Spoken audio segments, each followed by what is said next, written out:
with summer's touch. It was Dimitri. Always Dimitri. Dimitri, the man I'd loved. Dimitri, the Strigoi I wanted to save. Dimitri, the monster I'd most likely have to kill. The love we'd shared always burned within me, no matter how often I told myself to move on, no matter how much the world did think I'd moved on. He was always with me, always on my mind, always making me question myself. "You look like you're ready to face an army." I shifted out of my dark thoughts. I'd been so fixated on Dimitri and his letter that I'd been walking across campus, oblivious to the world, and hadn't noticed my best friend Lissa falling into step with me, a teasing smile on her face. Her catching me by surprise was a rarity because we shared a psychic bond, one that always kept me aware of her presence and feelings. I had to be pretty distracted to not notice her, and if ever there was a distraction, it was someone wanting to kill me. I gave Lissa what I hoped was a convincing smile. She knew what had happened to Dimitri, and how he was waiting to kill me after I'd tried, and failed, to kill him.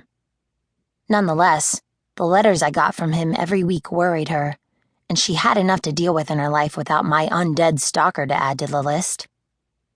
"I kind of am facing an army," I pointed out. It was early evening, but late summer still found the sun up in the Montana sky, bathing us in golden light as we walked. I loved it, but as a Moroi, a peaceful living vampire, Lissa would eventually grow weak and uncomfortable in it. She laughed and tossed her platinum hair over one shoulder.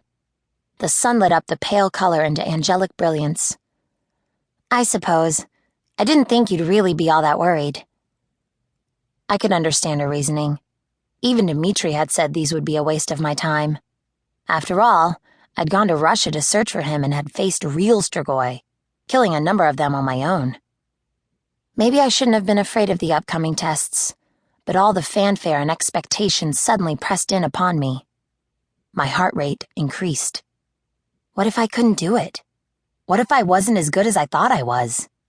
The guardians who would challenge me out here might not be true Strigoi, but they were skilled and had been fighting a lot longer than me. Arrogance could get me into a lot of trouble, and if I failed, I'd be doing it in front of all the people who cared about me, all the people who had such faith in me. One other thing also concerned me. "I'm worried about how these grades will affect my future," I said. That was the truth. The trials were the final exam for a novice guardian like me. They ensured I could graduate from St. Vladimir's Academy and take my place with true guardians who defended Moroi from the Strigoi. The trials pretty much decided which Moroi a guardian would be assigned to. Through our bond, I felt Lissa's compassion and her worry. "Alberta thinks there's a good chance we can stay together, that you'll still be my guardian." I grimaced. I think Alberta was saying that to keep me in school. I dropped out to hunt Dimitri a few months ago and then returned, something that didn't look good on my academic record. There was also the small fact that the Moroi queen, Tatiana, hated me and would probably be going out of her way to influence my assignment, but that was another story. I think Alberta knows the only way they'd let me protect you is if I was the last guardian on Earth, and even then, my odds would still be pretty slim. Ahead of us, the roar of a crowd grew loud. One of the school's many sports fields had been transformed into an arena on par with something from Roman gladiatorial days.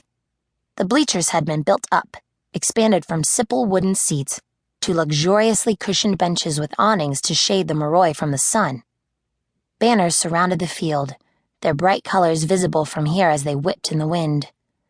I couldn't see them yet, but I knew there would be some type of barracks built near the stadium's entrance where novices waited, nerves on edge. The field itself would have turned into an obstacle course of dangerous tests, and from the sound of those deafening cheers, plenty were already there to witness this event. "I'm not giving up hope," Lissa said. Through the bond, I knew she meant it. It was one of the wonderful things about her. A steadfast faith and optimism that weathered the most terrible ordeals. It was a sharp contrast to my recent cynicism. "And I've got something that might help you out today." She came to a stop.